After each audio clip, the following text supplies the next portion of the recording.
আসসালামু আলাইকুম বন্ধুরা, আজকে আমরা যাচ্ছি সিলেটের এক স্বপ্নের জায়গা লালাখাল। আপনারা যারা প্রাকৃতিক সৌন্দর্য ভালোবাসেন, এই ভিডিওটি একদম আপনাদের জন্য। চলুন দেখে নেই লালাখালের জাদুকরী সৌন্দর্য। আমরা আজকে সকালবেলা রওনা দিয়েছি সিলেট উপশহর থেকে লালাখালের উদ্দেশ্যে। সিলেট শহর থেকে লালাখালের দূরত্ব 40 কিলোমিটার এবং আজকে আমাদের সফর সঙ্গী এই সিএনজিওয়ালা মামা। সিলেট শহর থেকে লালাখাল জাফলং দিয়ে ঘুরে সারাদিনের জন্য আপনারা 2000 টাকার মধ্যে সিএনজি ভাড়া করতে পারবেন। লালাখাল যেতে হয় জাফলং এর রোডটা দিয়ে।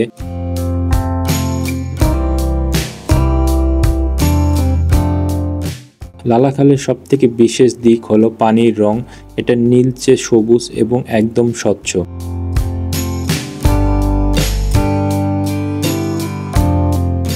চোখের সামনে মেঘে ঢাকা পাহাড়, পাশে টিলা আর শান্ত নদী, এক কথায় স্বপ্নের মতো। আমরা লালাখালে চলে এসেছি। এই যে লালাখালে এখানে নামায় দিল আমাদের সিএনজি। এইখানে এই যে এরকম দেখা যাচ্ছে, আর রাস্তাটা এই যে এরকম ইটপাড়া রাস্তা করা না, পিচ ঢালা রাস্তা না, এরকম ইটপাড়া। আসতে মোটামুটি ভালোই কষ্ট হয়েছে। আর এইখানে যে দেখুন একটা রেস্টুরেন্ট আছে, রিভার কুইন রেস্টুরেন্ট। চলুন দেখি ভিতরে ঢোকা যাক। এই যে মনি সামনে চলে গেছে। সেই রেস্টুরেন্টটা অনেক সুন্দর, একদম লালাখালের পাশে। এই যে আমরা লালাখালে চলে এসেছি। এই পাশে যে আপু আর এই যে রুষা এসেই লালাখালের মধ্যে সাঁতার কাটা শুরু করছে। এই তো ভাইয়া আর রুষা।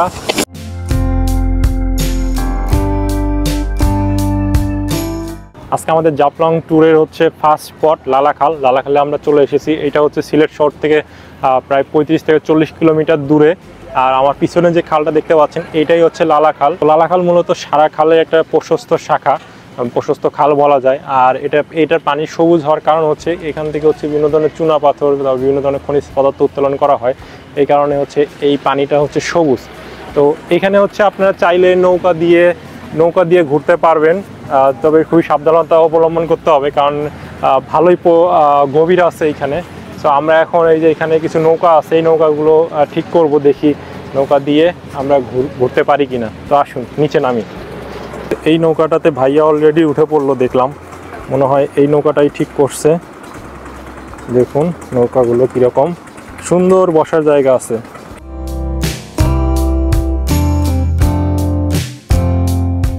আমাদের নৌকা ভ্রমণ শুরু হয়ে গেল। সো নৌকা ভ্রমণের প্রথমে আমি একটা জিনিস বলে রাখবো, যারা এখানে সাঁতার পারেন না অবশ্যই সতর্কতা অবলম্বন করবেন, কারণ এখানে কোনো লাইফ জ্যাকেটের ব্যবস্থা নেই।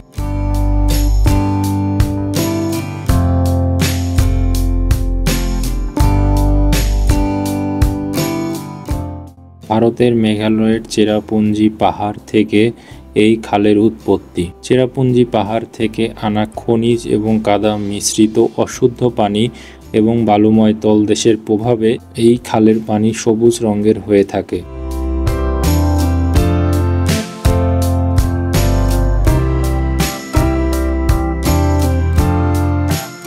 এবং এখানে আসলে আপনারা উঁচু উঁচু পাহাড়, ঘন সবুজ বন এবং চা বাগান দেখতে পারবেন।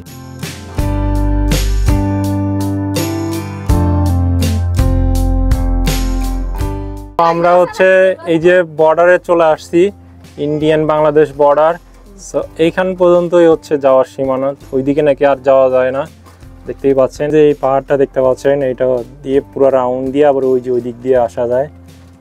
আর এই যে দেখুন এখানে সবাই আছে, সব ব্লগার একসাথে হয়েছে, মনি, রাজিয়া আর ওই যে ভাইয়া কোনো ব্লগ করতেছে না, খাওয়া দাওয়াতে ব্যস্ত আছে। আর আমাদের আজকের পাইলট এই যে ভাই আমাদের আজকে নৌকা চালায় নিয়ে আসলো। তো এখানে একটু ব্রেক দিল, এই জন্য আমরা একটু দাঁড়াইলাম। আর নাকি যাওয়া যাবে না, এটাই 0 পয়েন্ট। তো এখন আবার ইঞ্জিন স্টার্ট দিবে, ইঞ্জিন স্টার্ট দিলে আর ভয়েস দেওয়া যায় না, এজন্য একটু দাঁড়াইলো। মানে খুবই সুন্দর একটা আবহাওয়া, একদম নিরিবিলি, কোনো শব্দ নাই। যাই হোক, ইঞ্জিন স্টার্ট দিচ্ছে, চলুন যাওয়া যাক।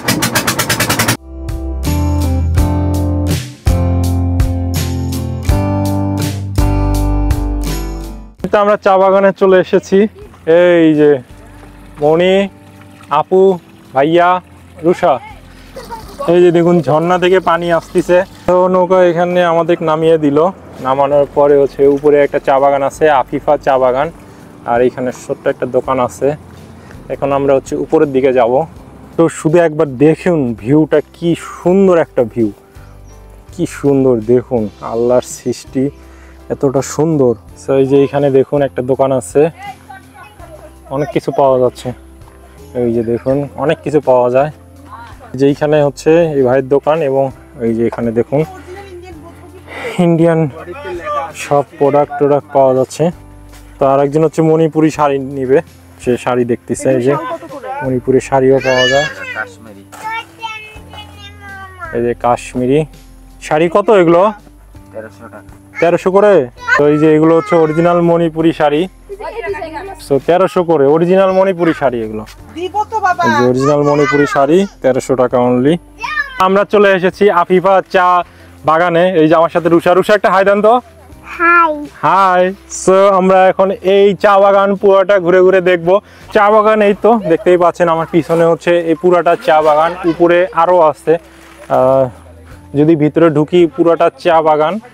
আর এইখানে চা বাগানের নিচেই হচ্ছে দুইটা দোকান আছে। এই যে দেখুন এই পাশে দুইটা দোকান, আর এই যে এই পাশে হচ্ছে ভাইয়া ছবি তোলাতে ব্যস্ত, মনি ক্যামেরাম্যান। এটাই চা বাগান। আপনারা হচ্ছে চাইলে লালাখালে যদি ঘুরতে আসেন এই চা বাগানে ঘুরে যেতে পারেন, ভালোই লাগবে। সুন্দর চা বাগান, আর এই পাশে হচ্ছে পাহাড়। সো আমরা এখান থেকে এখন বের হয়ে যাবো তাড়াতাড়ি। চলুন যাওয়া যাক। আমরা হচ্ছে চা বাগান ঘুরে টুরে আসলাম। এসে যে এই মামার দোকানে হচ্ছে চা খাবো বলছিলাম, তো এখানে হচ্ছে দাঁড়াইলাম। এই যে চা নিয়েছি, আর দেখুন আমার পিছনের যে ভিউটা, সেই একটা ভিউ আসতেছে, সুন্দর একটা ভিউ। আর এই যে চা, এই চাটা অনেক মজার হয়েছে, অনেক মজার একটা চা। আপনারা আসলে মাস্ট ট্রাই করবেন। তো আমরা এখন তাড়াতাড়ি চাটা খেয়ে, যে আমাদের নৌকা আছে এই নৌকায় করে চলে যাব।